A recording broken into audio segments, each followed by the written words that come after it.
일주일 동안 안녕하셨습니까? 일교차가 매우 심해서 감기 걸리기 딱 좋은 계절인데 또 독감도 유행이라고 합니다. 건강에 유의하시고 또 오늘도 또 함께 모여 또 하나님을 알아가고 또 깊은 교제 가운데에 풍성한 은혜가 넘치는 우리 모두가 되었으면 좋겠습니다. 자, 그럼 오늘 38과 우리 함께 보도록 할게요. 하나님 나라 백성의 온전한 사귐. 백성들의 온전한 사귐, 성도들 간의 교제, 그것을 말하겠죠. 지금 우리에게 이제 셀 모임 갖고 있는데 바로 이 모임에 대해서 말을 하고 있습니다. 자, 오늘 본문 말씀 보면은 요한일서 1장 5절에서 10절까지 말씀입니다. 먼저 말씀을 읽고 시작하도록 하겠습니다. 먼저 성경 봉독합니다. 자, 우리가 그에게서 듣고 너희에게 전하는 소식은 이것이니 곧 하나님은 빛이시라. 그에게는 어둠이 조금 더 없으시다는 것이니라. 만일 우리가 하나님과 사귐이 있다 하고 어둠에 행하면 거짓말을 하고 진리를 행하지 아니함이거니와 그가 빛 가운데 계신 것 같이 우리도 빛 가운데 행하면 우리가 서로 사귐이 있고 그 아들 예수의 피가 우리를 모든 죄에서 깨끗하게 하실 것이요 만일 우리가 죄가 없다고 말하면 스스로 속이고 또 진리가 우리 속에 있지 아니할 것이요 만일 우리가 죄를 자백하면 그는 미쁘시고 의로우사 우리 죄를 사하시며 우리를 모든 불의에서 깨끗하게 하실 것이요 만일 우리가 범죄하지 아니하였다 하면 하나님을 거짓말하는 이로 만드는 것이니 또한 그의 말씀이 우리 속에 있지 아니하리라. 아멘. 자, 오늘 본문 말씀 이제 7절이 암송 구절인데요.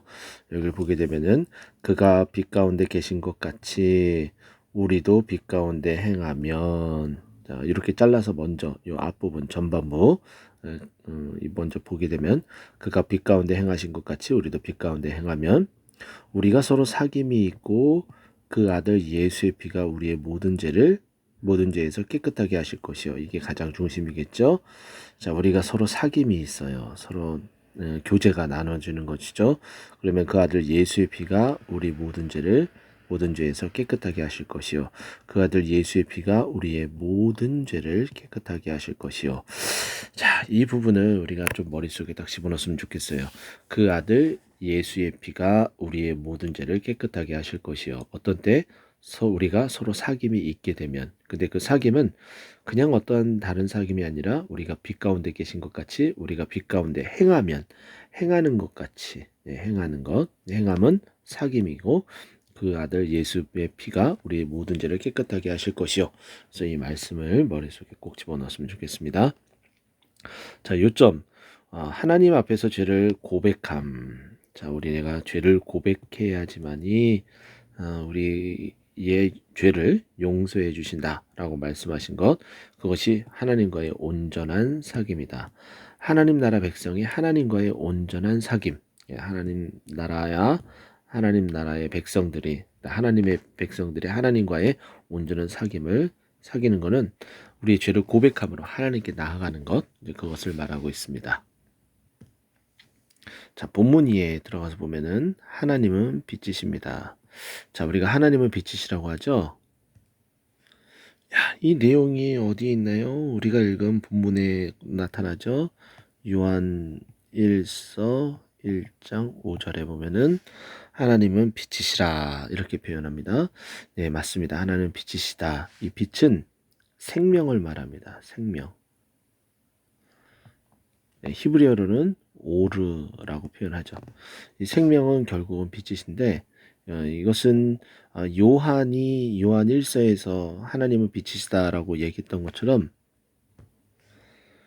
요한이 요한복음에서도 그 이야기를 해주고 있습니다. 우리가 이제 요한복음 1장 8절과 이제 9절 말씀을 이제 보게 되면은 자, 그는 이 빛이 아니요 이 빛에 대하여 증언하러 온 자라. 이제 세례 요한이 빛에 대해서 증언하러 왔다라는 표현을 하고 그리고 나서 9절에 보면은 참빛 곧 세상에 와서 사람에게 비추는 빛이 있었나니라고 표현을 하고 있어요. 이 빛은 결국은 뭐예요? 예수님을 말하고 또 그 앞전에 4절에서도 그 안에 생명이 있었으니 이 생명은 사람들의 빛이라. 자, 그 안에 생명이 있었고 생명은 결국은 뭐라고 그랬어요? 이 생명은 사람들의 빛이다. 그러니까 하나님은 빛이시다. 근데 그 하나님이 생명이다라는 얘기를 이미 어디서부터 해오고 있어요? 요한복음에서 먼저 다 하셨던 말씀이에요. 그것을 다시금 요한일서, 이 요한서신을 통해서 이야기를 해주고 있죠. 자, 빛이신 하나님의 통치에 순종하는 사람은 빛 가운데 행하게 되고 하나님과 사귐을 누리는 사람입니다. 빛 가운데 있는 사람은 결코 지속적으로 온갖 죄를 지으며 어둠 가운데에 행할 수 없습니다. 이제 자복하고 회개하고 돌이키게 된다는 거죠. 빛의 자녀는 어둠의 일을 버려야 합니다. 그렇죠?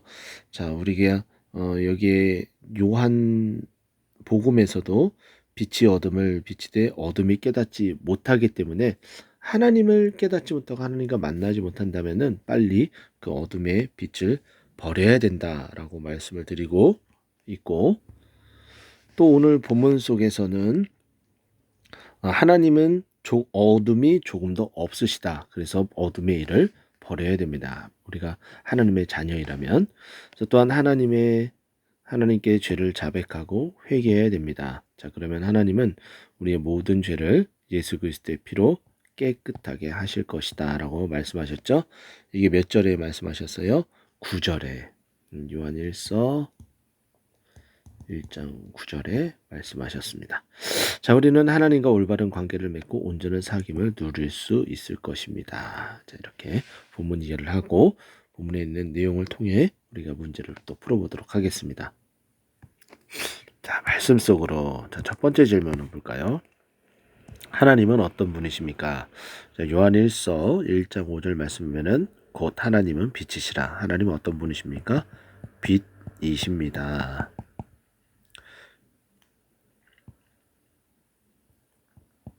빛이십니다. 빛이라고 이제 표현을 하죠. 근데 이 빛은 무엇이 전혀 없는 빛이에요? 어둠이 조금도 없는.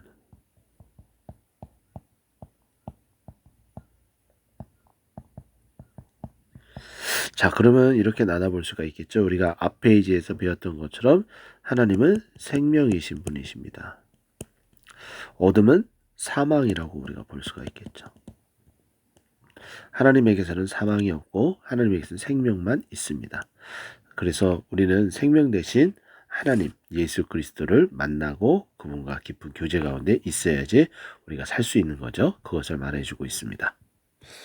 자, 2번 하나님과 사귐이 있는 사람은 어떤 사람입니까? 자, 6절과 7절 이렇게 두 구절을 이야기하고 있는데, 자, 6절은 반대되는 이야기를 해주고 있어요. 그래서 하나님과 사귐이 있다 하고 어둠에 행하면 이라고 돼 있죠. 그러면 어둠에 행하지 않고 빛에 행하는 사람, 사귐이 있는 사람은 빛에 행하는 사람, 이 사람이 사귐이 있는 사람을 말하고, 또 여기에 보면은 거짓말을 하고 얘기하니까는 거짓말을 아니하는 사람.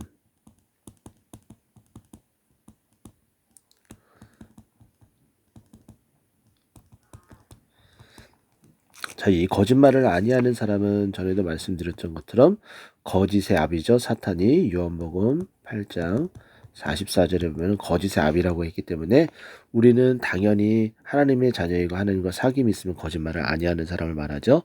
그리고 그 거짓말은 진실이냐 아니냐라고 이야기를 하죠. 그래서 true, 진리를 행하지 아니함. 그러면은 거짓말을 아니하는 사람은 빛을 행하는 사람은 결국 하나님과 사귐이 있는 사람은 무엇을 행하는 사람이에요? 진리를 행하는 사람. 진리를 행하는 사람이 하나님과 사귐이 있는 사람이다. 이제 6절이 이렇게 말해주고 있고, 자, 7절은 보게 되면 그가 빛 가운데 계신 것 같이 우리도 빛 가운데 행하면, 빛 가운데 행하는 사람, 이거 언급한 거 6절과 7절 동일하게 반대와 또 직접적인 또 행하는 것 이렇게 나오게 되고, 또 우리가 서로 사귐이 있고 그 아들 예수의 피가 우리의 모든 죄를 깨끗하게 하실 것이요 라고 되어 있어요. 사귐이 있는 사람은 죄에서 깨끗한 사람.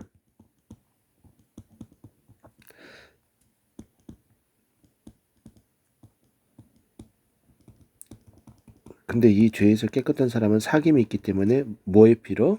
예수의 피로.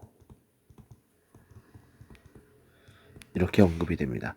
그래서 하나님과 사귐이 있는 사람은 빛에 행하는 사람 6절과 7절, 또 6절은 반대적이지만 어쨌든 이제 6절과 7절, 그리고 반대적인 것, 또 거짓말을 아니하는 사람, 거짓말을 행하는 사람이 사귐이 있지 않는 사람들의 모습이라고 그랬죠.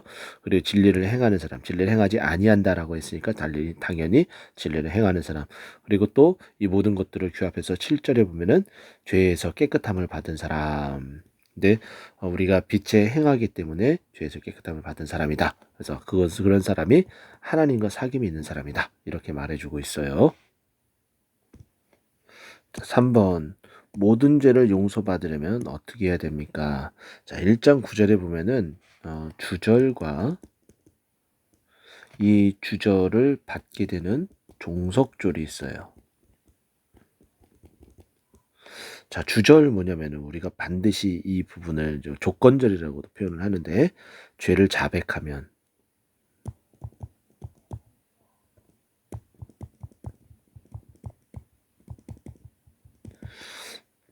이게 가장 중요한 부분이죠. 우리가 모든 죄를 용서받으려면 어떻게 됩니까? 죄를 자백해야 된다. 그래서 죄를 자백하면 이게 결국 뭐예요? 주절. 가장 중요한 조건절이라고 표현하죠. 자, 그러면은 그 조건절을 또 주절을 받는 종속절. 그렇게 되면 어떻게 된다? 이제 결과를 받게 되는 이 부분은 어떻게 돼요? 깨끗하게 하실 것이다. 깨끗하게 하실 것이다. 자, 이 말은 용서해 주신다라는 건데 결국은 용서해 주신 이제 종속절로 들어가서 미쁘시고 의로사 죄를 사해 주시고 또 우리의 모든 불의에서 깨끗하게 한다. 죄를 사해 주시고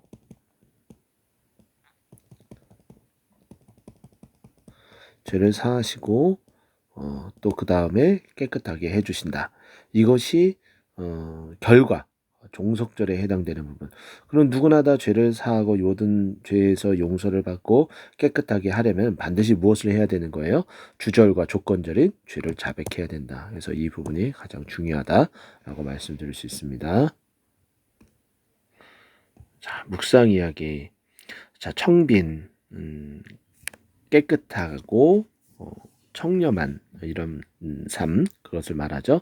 청빈과 봉사의 삶으로 유명한 장기려 박사 운영하는 청십자병원에서는 한 농부가 입원을 하게 됩니다.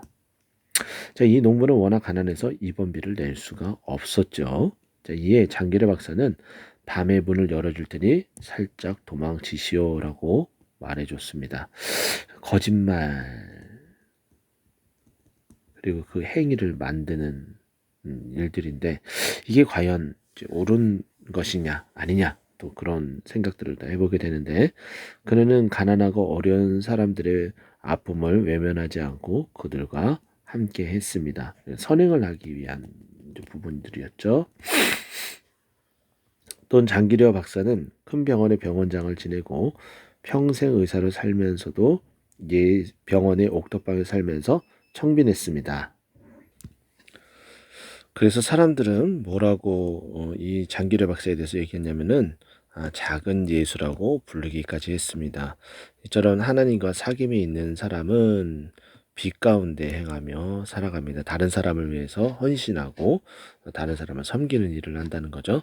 자, 예수를 믿는다는 것은 빛 가운데 행하는 것이고 더 이상 죄에 거하지 않는 것을 말합니다. 장기라 박사의 이 모습처럼 우리도 그리스도인으로서 빛 가운데 행하는 그런 모습이 있기를 소망합니다. 자, 나눔. 유혹을 받아 어둠의 일을 행하는 영역이 있는지 한번 나눠봅시다. 자, 유혹이라는 것은 우리가 죄의 유혹이죠. 죄의 유혹. 이 부분들은 나누는 데 있어서 좀 조심해야 될 부분들이 있어요. 저 사람은, 저분은 저렇게 죄를 짓는구나. 이렇게 우리가 인식되고 좋지 않은 부분들이 있기 때문에 우리가 일상적으로 유혹, 많은 유혹을 받는 것은 거짓에 대한 부분들이 가장 많겠고, 우리 거짓은 결국은 다른 사람을 속이고 자신의 이익을 위한 그런 부분들이 나타나기 때문에 매우 조심해야 된다. 그리고 다른 사람을 어렵게 만드는 일들, 이런 유혹들 이제 굉장히 많다라고 볼 수가 있죠. 당연히 뭐 여러 부분에 대해서 그렇게 나타나는데 우리가 믿음의 자녀로서 살아갈 때, 또 신앙생활 할 때에 하나님께 드림이 있는 어떤 그런 삶에 있어서도 어떤 유혹, 이런 것들이 굉장히 많이 있죠. 그런 것을 잘 헤아려 보고 또 생각을 해봤으면 좋겠습니다. 자, 기도. 죄를 회개하고 더 이상의 어둠의 일을 행하지 않게 하소서. 회개와 더 이상 그 어둠의 일에 거하지 않는 그런 부분들을 우리 함께 기도하고 정말 주님 앞에 깨끗하게 빛에 행하는 그런 자들로서 서길 간절히 소망합니다. 자, 적용. 하나님 앞에서 죄를 회개하고 하나님과 온전한 사귐을 누리는 우리 모두가 되어서 하나님께 영광 돌리는 우리들의 모습들, 그런 삶이 있기를 간절히 소망하며 이번 과를 마치도록 하겠습니다. 감사합니다.